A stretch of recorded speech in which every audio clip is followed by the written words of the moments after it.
Sejumlah kantor di lingkungan sekretaris daerah dan sekolah negeri di Grobogan, Jawa Tengah tergenang banjir. Akibatnya pegawai negeri sipil yang terlanjur masuk terganggu aktivitasnya karena akses jalan ke kantor Sekda dan kantor Bupati Grobogan tergenang air. Banjir juga merendam kantor KPU Grobogan dan sejumlah sekolah.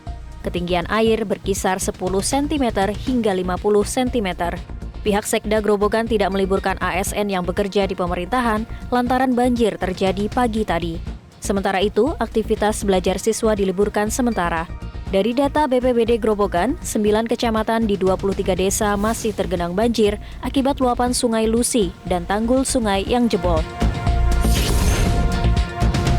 Proses pencarian korban hilang akibat tanah longsor di Kecamatan Petung Kriono, Kabupaten Pekalongan, kembali dilanjutkan.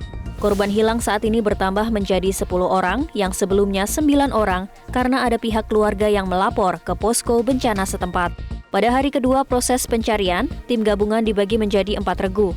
Rencananya 1 regu akan ditugaskan untuk membuka jalan menuju lokasi longsor agar mempermudah tim pencarian menuju ke titik longsor. Ketua Tim Pencarian, Letkol Infantri Rizky Aditya, mengatakan selain melakukan proses pencarian di 7 titik longsor, 1 regu juga akan ditugaskan melakukan pencarian di luar titik longsor.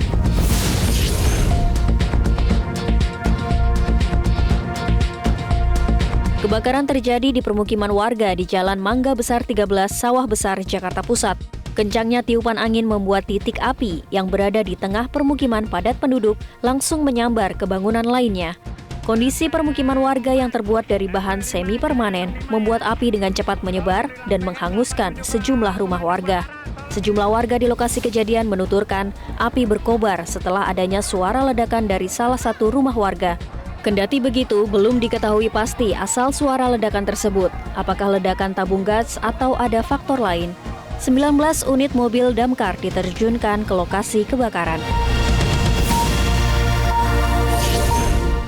Pemirsa, upaya pencarian korban hilang akibat bencana banjir dan tanah longsor yang terjadi di Pekalongan, Jawa Tengah hari ini kembali dilanjutkan. Data sementara menyebutkan ada 19 orang meninggal dunia dan 8 orang dilaporkan masih hilang.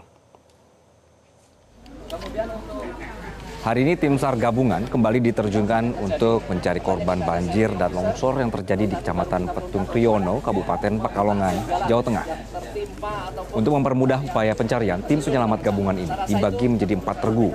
Ketua tim, Letkol Infantri Rizky Aditya, mengatakan bahwa selain melakukan proses pencarian di 7 titik longsor, ada 1 regu yang akan ditugaskan melakukan pencarian di luar titik longsor. Sementara berdasarkan data laporan masyarakat terkait korban hilang saat ini bertambah menjadi 10 orang yang sebelumnya 9 orang. Penambahan 1 korban hilang ini dilaporkan pihak keluarga ke posko bencana setempat.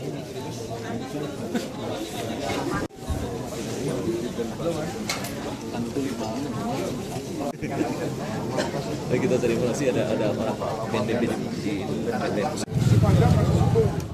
Ya, satu persatu daerah ini melaporkan adanya bencana ya pemirsa. Ada yang banjir, kemudian juga tanah longsor.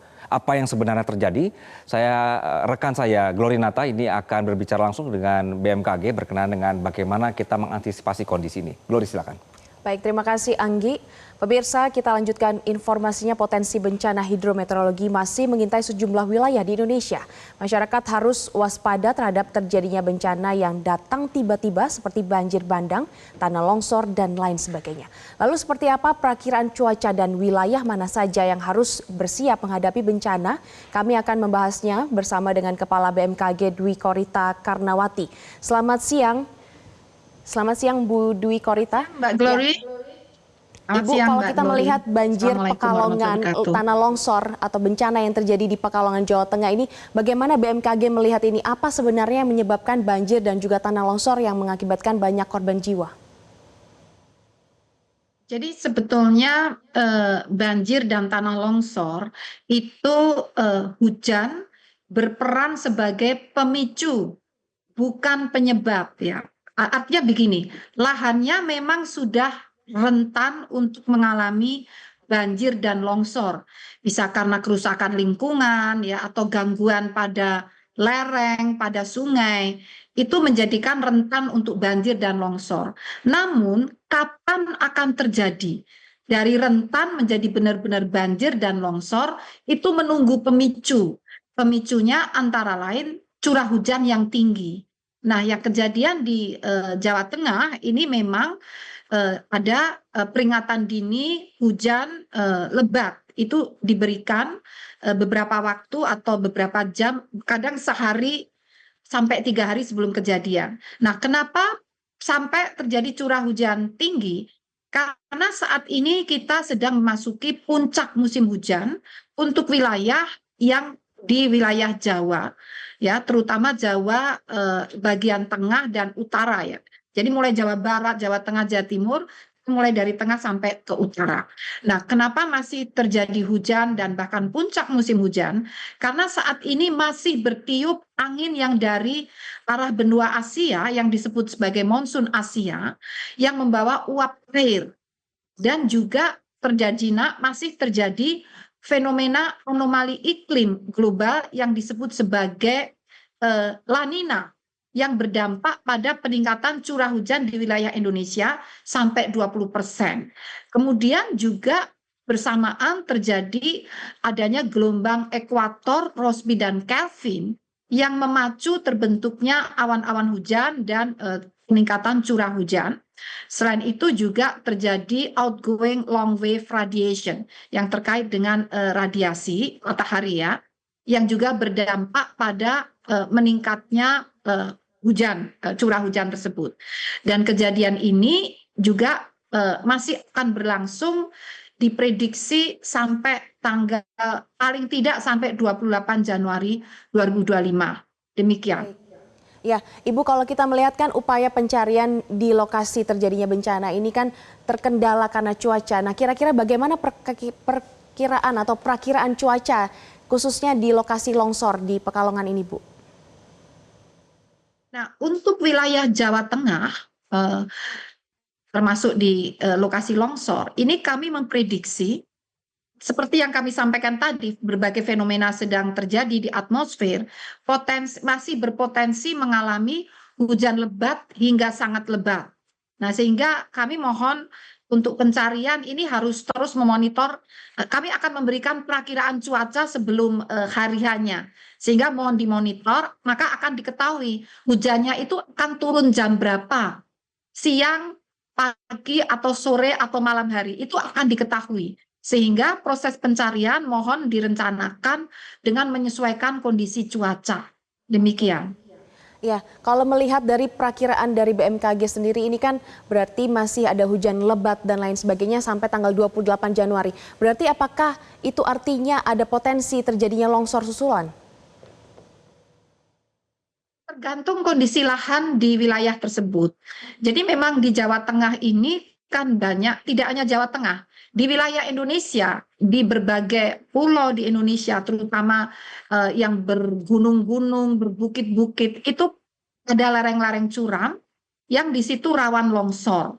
Nah, kerawanan atau potensi longsor ini semakin meningkat kalau lereng tersebut terganggu. Misalnya terpotong atau dibuka untuk perluasan lahan, beberapa kepentingan manusia, itu bisa terganggu. Sebetulnya kalau membukanya itu dengan perhitungan yang tepat, dengan penguatan itu bisa dicegah longsor tersebut. Sehingga poinnya, karena ini masih puncak musim hujan dan musim hujan ini masih akan berlangsung hingga akhir Maret, bahkan mungkin awal April, selama bulan-bulan itu potensi longsor ataupun banjir masih ada, terutama dimulai dari wilayah mana yang paling rentan, paling rawan lebih dahulu. Demikian. Oke, Bu Dwi Korita, ini kan kalau melihat proses pencarian korban yang hilang ini kan sangat penting dilakukan dan masih akan terus dilakukan ke depannya. Nah, dari BMKG sendiri apakah ada langkah-langkah antisipasi yang dilakukan seperti misalnya penyemayan awan mungkin di lokasi terjadinya bencana? Nah, kami melakukan modifikasi cuaca untuk hal-hal yang dampaknya luas dan signifikan ya. Jadi kami memang melakukan modifikasi cuaca tersebut. Namun khusus yang untuk Pekalongan ini sepertinya belum atau bahkan sudah berhenti ya. Tapi kami ini ada program dengan BNPB akan terus menyesuaikan dengan perkembangan situasi hujan ini dan akan dilakukan segera tentang modifikasi cuaca. Namun sekali lagi, modifikasi cuaca itu pun harus memperhatikan kalau pertumbuhan awan-awannya terlalu tebal, sangat tebal, itu justru membahayakan. Membahayakan karena bisa menimbulkan kecelakaan yang lain karena itu harus dengan pesawat terbang ya. Jadi kami harus mempertimbangkan berbagai hal agar tidak berdampak, mengatasi dampak dan menimbulkan dampak yang lain atau di tempat lain. Sehingga kami ini sedang berkoordinasi dengan BNPB terus untuk termasuk antisipasi hujan ekstrim. Demikian. Oke, Bu Dwi Korita, ini kan selain di Pekalongan, Jawa Tengah, ada juga bencana ataupun antisipasi yang dilakukan oleh pihak Kementerian KKP saat ini sedang melakukan pembongkaran pagar laut di perairan Tangerang. Bagaimana perakiraan cuacanya sendiri dari BMKG? Jadi berdasarkan analisis dan prediksi yang dilakukan BMKG untuk kondisi cuaca maritim saat ini di perairan Tangerang berada dalam kategori rendah, atau ini maksudnya kondisi gelombang ya. Kondisi gelombang itu kategorinya rendah dengan kisaran ketinggian gelombang antara 0,5 hingga 1,3 meter. Nah, kondisi ini diperkirakan ya, kondisi ini diperkirakan akan berlangsung hingga tanggal 30 Januari 2025. Jadi sampai tanggal 30 Januari diperkirakan gelombangnya maksimum 1,3 meter. Namun sekali lagi perubahan yang sifatnya mendadak bisa terjadi dan kami akan memberikan peringatan dini sehari sebelumnya. Sehingga mohon tetap terus memonitor perakiraan tinggi gelombang yang ada di berbagai kanal informasi BMKG. Demikian. Ya, selain di wilayah Jawa Tengah dan juga Jawa Barat seperti yang Ibu sampaikan tadi, kira-kira di daerah mana saja yang harus diwaspadai potensi perubahan cuaca ekstrim ini terjadi, Bu?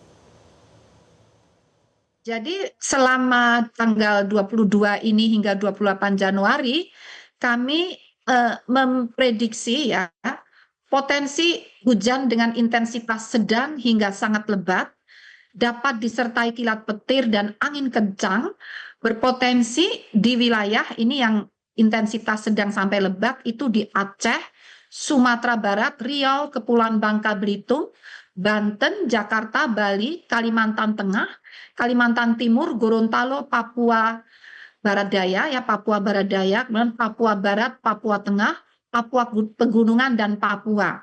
Kemudian untuk hujan lebat hingga sangat lebat, ini berpotensi terjadi di Sumatera Utara, Kepulauan Riau, Sumatera Selatan, Bengkulu, Lampung, Jawa Barat, Jawa Tengah, DIY, Jawa Timur, Nusa Tenggara Barat dan Timur, di sebagian besar Kalimantan, dan juga di Sulawesi Utara, Sulawesi Tengah, Sulawesi Barat, Sulawesi Selatan, juga di Maluku, Maluku Utara, dan Papua Selatan. Mohon untuk lebih detailnya sampai kecamatan mana saja atau desa mana saja cuacanya akan hujan lebat atau sangat lebat, silakan dimonitor di aplikasi mobile phone info BMKG atau di laman BMKG. Demikian. Oke, Bu Dwi Korita, kalau melihat ini kan potensi cuaca ekstrim ini kan terus terjadi, bahkan Ibu mengatakan sampai nantinya Maret ya Bu ya. Nah kira-kira himbauan apa yang Ibu berikan kepada masyarakat, khususnya masyarakat yang tinggal di daerah pesisir pantai atau di bantaran sungai mungkin? Kami mohon yang pertama terus memonitor perkembangan informasi cuaca dan perubahannya. Kami memberikan informasi itu dalam setiap 3 jam ya, 3 sampai 6 jam. Terus dimonitor dan sewaktu-waktu kami memberikan peringatan dini dari 3 jam sebelum kejadian sampai 30 menit sebelum kejadian. Juga melalui berbagai kanal informasi BMKG, mohon terus dimonitor. Maksudnya agar ibu bapak dan masyarakat dapat menyusun perencanaan. Kalau kita diingatkan 3 jam lagi akan hujan lebat, saat ini saya masih berada pada puncak gunung yang lerengnya rawan longsor, maka tentunya kita harus segera bergegas meninggalkan lokasi yang rawan. menuju yang aman. Juga di pantai itu juga kalau kira-kira besok gelombangnya akan tinggi gitu ya, kan sehari sebelumnya itu juga mohon segera merencanakan kegiatan untuk menghindari berada di pantai atau laut di tempat beraktivitas. Jadi kita mengatur kegiatan kita dengan menyesuaikan kondisi cuaca dan mohon terus jangan merusak lingkungan, jangan membuang sampah sembarangan karena itu akan memperparah kejadian baik banjir ya, terutama banjir ini ya. Kalau memotong lereng itu terutama longsor. Demikian. Oke, kalau menurut dari pantauan BMKG sendiri nih, kalau Ibu tadi kan katakan ada beberapa titik-titik rawan longsor atau rawan banjir dan lain-lain. Menurut pantauan dari BMKG kira-kira di mana saja Bu titik-titik yang rawan longsor yang masih ada penghuninya begitu? Nah, sebetulnya untuk masalah longsor itu dikelola oleh Pusat Vulkanologi dan Mitigasi Bencana Geologi. Di situ ada websitenya di PVMBG di bawah Badan Geologi. Kan terlihat zona-zona atau titik-titik atau kecamatan mana yang rawan longsor itu diindikasikan dengan warna merah, merah muda. Nah, terutama ini ya yang kita sudah hafal ya sering terjadi tapi datanya ada di websitenya di lamannya PVMBG itu di lereng-lereng gunung di Jawa Tengah ya termasuk Pekalongan ya Wonosobo, Kebumen, mana itu Karanganyar, itu sederetan pegunungan itu juga di Jawa Barat hingga Jawa Timur juga di Sumatera ya. Jadi ini intinya di lereng-lereng yang di situ yang lahannya sudah terbuka untuk hunian ya dan biasanya seperti banjir bandang itu kami menengarai ada kejadian gempa sebelumnya itu juga memicu kejadian banjir bandang ya. Jadi ada gempa sebelumnya, gempanya tidak perlu kuat ya, cukup lemah aja kemudian diikuti dengan hujan yang lebat.